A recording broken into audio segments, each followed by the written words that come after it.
and many other countries in Africa, traditional media is firmly controlled by the regimes.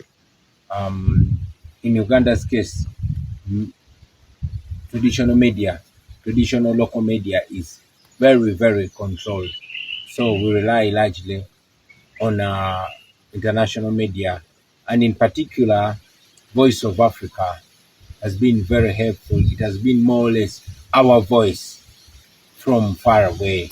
It is the voice that elevates our plight, that shines a light on our plight. In my particular case, I am alive largely because of Voice of America that amplified the demand for my release from military torture chambers, and it has continued to help us survive by making the struggle for democracy and human rights visible in Africa and in Uganda in particular, and that keeps the hope alive. The closure of VOA is not only going to have an impact on the fight for democracy and human rights, it is already impeding the struggle for democracy and human rights, because we feel like we are struggling in the dark. And democracy dies in the dark. So it is our hope and prayer that Voice of America and many other channels that focus on the plight of Africans are open.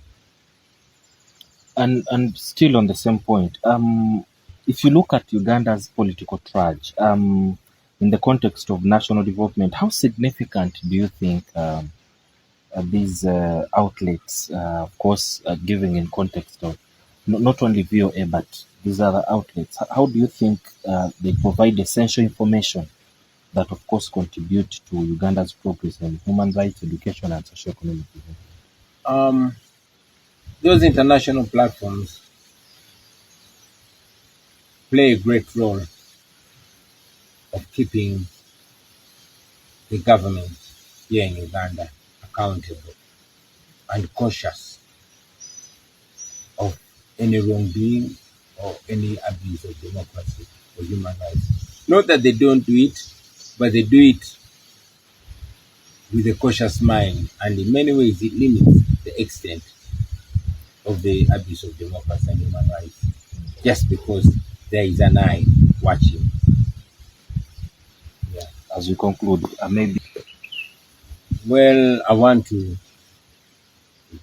take this opportunity to send a message of condolence to Voice of America over the loss of the great Shaka Sali. He was such an important voice, an important contribution to information dissemination. And it was an ordinary voice of reason from Uganda here. So it's very unfortunate that you lost him, that we lost him. But also to request the leadership and staff of Voice of America not to stop doing what they're doing, because they have and continue to give hope for democracy and human rights in Uganda generally, particularly, and Africa generally. Yeah. Then we are going to elections. While we need electoral reforms, even the laws as they are right now, if respected and followed, can deliver us to a better place, can deliver us to democracy.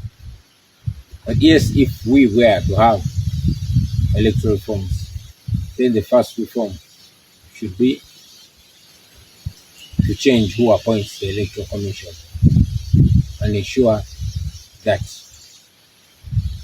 an independent body is the one that appoints the Electoral